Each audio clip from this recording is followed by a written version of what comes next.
There is a very common mistake that almost everyone makes when they start using ChatGPT.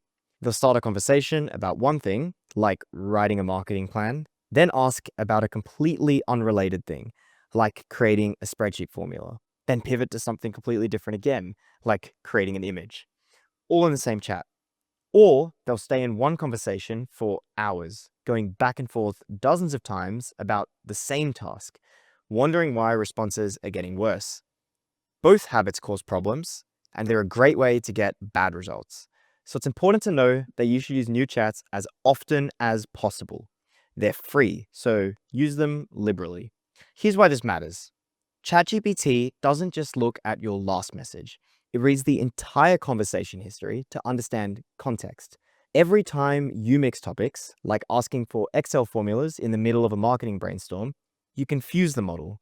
It might try to apply the logic of the spreadsheet into the creativity of the marketing plan, or vice versa.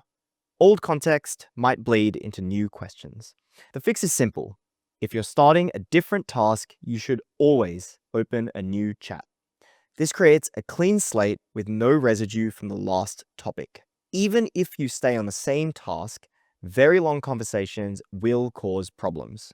Because ChatGPT reads the entire conversation every time you send a message, longer chats mean more information competing for attention, and it starts to struggle to know what's actually relevant to your current question.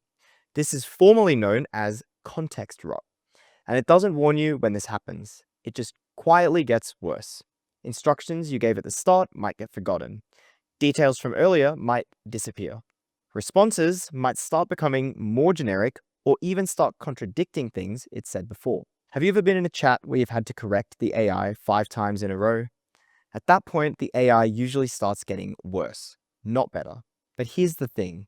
You shouldn't have to wait for any of these signs. As a general rule, start new chats more often than you think you need to.